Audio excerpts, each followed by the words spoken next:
ಇನ್ನು ಮುಂಬೈನಲ್ಲಿ ಕಿರುತೆರೆ ನಟಿ ಸಂಚಿತಾ ಉಗಾಳೆ ಆತ್ಮಹತ್ಯೆ ಮಾಡಿಕೊಂಡಿದ್ದಾರೆ.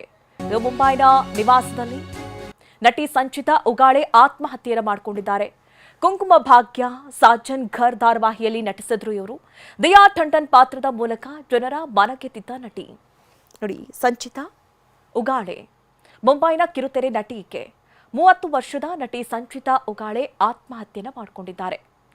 ಕುಂಕುಮ ಭಾಗ್ಯ ಮತ್ತೆ ಸಾಜನ್ ಘರ್ ಅನ್ನುವಂಥ ಧಾರಾವಾಹಿಯಲ್ಲಿ ಇವರು ನಟಿಸಿದ್ರು. ದಿಯಾ ಟಂಡನ್ ಪಾತ್ರದ ಮೂಲಕ ಜನರ ಮನ ಗೆದ್ದಿದ್ರು. ದಿಲ್ವಾಲೆ ದುಲ್ಹಾಲೆ ಜಾಯೇಗಿ ಧಾರಾವಾಹಿಯಲ್ಲೂ ಕೂಡ ನಟನೆ ಮಾಡಿದ್ರು. ಹಲವು ಸಿನಿಮಾಗಳಲ್ಲೂ ಕೂಡ ಅಭಿನಯಿಸಿದ್ರು ಸಂಚಿತಾ. ವಿಕಿ ಕೌಶಲ್ ನಟನೆಯ ಚಾವಾ ಚಿತ್ರದಲ್ಲೂ ಕೂಡ ಅಭಿನಯಿಸಿದ್ರು.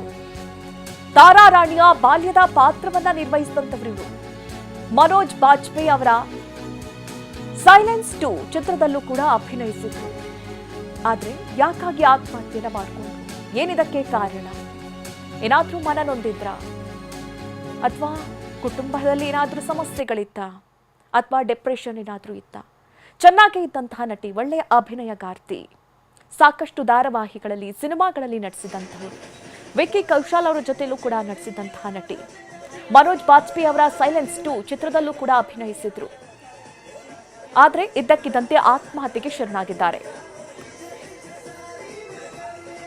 ಈ ಬಗ್ಗೆ ಹೆಚ್ಚಿನ ಡೀಟೇಲ್ಸ್ ಅನ್ನ ನೀಡ್ತಾರೆ ನಮ್ಮ ಪ್ರತಿನಿಧಿ ಮಂಗಳ. ನೇರ ಸಂಪರ್ಕದಲ್ಲಿ ನಮ್ಮನ್ನ ಜಾಯ್ನ್ ಆಗ್ತಾ ಇದ್ದಾರೆ. ಮಂಗಳ, ಸಾಕಷ್ಟು ಚಿತ್ರಗಳಲ್ಲಿ ಅಥವಾ ಸಾಕಷ್ಟು ಧಾರಾವಾಹಿಯಲ್ಲಿ ಅಭಿನಯಿಸಿದಂತಹ ನಟಿ, ನೋಡೋಕ್ಕೂ ಕೂಡ ಅಷ್ಟೇ ಸುರದ್ರೂಪಿ. ಆದ್ರೆ ಯಾಕೆ ಈ ಆತ್ಮಹತ್ಯೆಯ ನಿರ್ಧಾರವನ್ನ ಕೈಗೊಂಡ್ರು? ರೀಸನ್ ಏನಾದ್ರೂ ಗೊತ್ತಾಗಿದೆಯಾ ಮಂಗಳ? ಮಧುಶ್ರೀ, ಬಾಲಿವುಡ್ ಕಿರುತೆರೆ ನಟಿ ಸಂಚಿತಾ ಉಗಾಳೆ ಅವರು ನಿನ್ನೆ ಬೆಳಗ್ಗೆ 7ರಿಂದ 7:30ರವರೆಗೆ ಆತ್ಮಹತ್ಯೆಯನ್ನು ಮಾಡಿಕೊಂಡು, ತಮ್ಮದೇ ಆದಂಥ ಮನೆಯಲ್ಲಿ ಆತ್ಮಹತ್ಯೆಯನ್ನು ಮಾಡಿಕೊಂಡು ಅವರು ಸಾವಿಗೆ ಶರಣಾಗಿರುವಂಥದ್ದು. ಸೊ ಅವರು ಸಾಕಷ್ಟು ಅಂದರೆ ಸಾಜನ್ ಘರ್ ಮತ್ತು ದಿಲ್ವಾಲೆ ದುನಿಯಾ ಲೇ ಜಾಯೇಂಗೆ ಹಾಗೆ ಕುಂಕುಮ ಭಾಗ್ಯ ಸೀರಿಯಲಲ್ಲಿ ನಟಿಸಿದ್ರು. ತುಂಬಾ ಫೇಮಸ್ ಆಗಿದ್ದರು. ಆ ಒಂದು ಸೀರಿಯಲ್ಗಳಲ್ಲಿ ನಟಿಸೋ ಮೂಲಕ ಎಲ್ಲರೂ ತುಂಬಾ ಇಷ್ಟಪಡ್ತಾಯಿದ್ರು ಆಕೆನ. ಸೊ ಜಸ್ಟ್ ಮೊನ್ನೆ ಅಷ್ಟೇ ಅವರು ಸೋಷಿಯಲ್ ಮೀಡಿಯಾದಲ್ಲೂ ಕೂಡ ಒಂದು ವಿಡಿಯೋ ಹಾಕಿದ್ದಾರೆ. ತುಂಬ ಸ್ಮೈಲ್ ಮಾಡಿಕೊಂಡು, ಕ್ಯಾಮ್ರಾ ಇಟ್ಕೊಂಡು ಒಂದು ವಿಡಿಯೋ ಕೂಡ ಹಾಕಿದ್ದಾರೆ. ತುಂಬ ಚೆನ್ನಾಗಿ ಅದರಲ್ಲಿ ಅಂದರೆ ಯಾವುದೇ ರೀತಿಯ ಅವರು ಮುಖದಲ್ಲಿ ಯಾವುದೇ ನೋವು ಕೂಡ ಕಾಣಿಸ್ತಾ ಇಲ್ಲ. ಸೊ ಅದಾಗಿ ಯಾವಾಗ ಅವರು ವಿಡಿಯೋ ಹಾಕ್ತಾರೆ, ಅದಾಗಿ ಸ್ವಲ್ಪ ಹೊತ್ತಿಗೆ ಅವರು ಆತ್ಮಹತ್ಯೆ ಮಾಡಿಕೊಂಡು ಸಾವಿಗೆ ಶರಣಾಗಿರುವಂಥದ್ದು. ಇದನ್ನು ನೋಡ್ತಿದ್ರೆ ಯಾಕೆ ಏನಕ್ಕಾಯಿತು ಅನ್ನೋದೇ ಇದು ನಮಗೆ ಗೊತ್ತಾಗ್ತಾ ಇಲ್ಲ.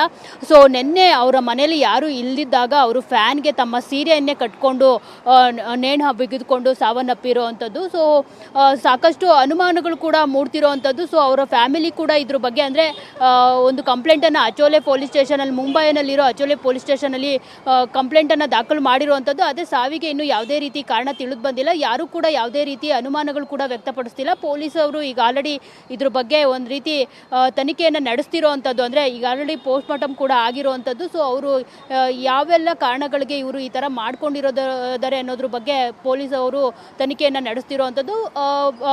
ಫ್ಯಾಮಿಲಿ ಅದಂತೂ ಇದು ಆಕ್ಸಿಡೆಂಟಲಿ ಡೆತ್, ಅಂದರೆ ಸಹಜವಾದ ಒಂದು ಡೆತ್ ಅನ್ನೋ ಒಂದು ಹೇಳಿಕೆಯನ್ನು ಮತ್ತು ದೂರನ್ನು ಪೊಲೀಸ್ ಸ್ಟೇಷನಲ್ಲಿ ಕೊಟ್ಟಿರುವಂಥದ್ದು. ಸೊ ಫ್ಯಾಮಿಲಿಯವರೇ ಯಾವುದೇ ರೀತಿ ಈ ಒಂದು ಸಾವಿನ ಬಗ್ಗೆ ಅನುಮಾನವನ್ನು ವ್ಯಕ್ತಪಡಿಸ್ತಿಲ್ಲ. ಆಕೆಯೇ ಈ ಒಂದು ಆತ್ಮಹತ್ಯೆಯನ್ನು ಮಾಡಿಕೊಂಡಿದ್ದಾರೆ ಅಂತ ಹೇಳಿರೋ ಕಾರಣಕ್ಕೆ ಸದ್ಯಕ್ಕಿನ್ನ ತನಿಖೆಯನ್ನು ನಡೆಸ್ತಿದ್ದಾರೆ ಪೊಲೀಸ್ ಅವರು.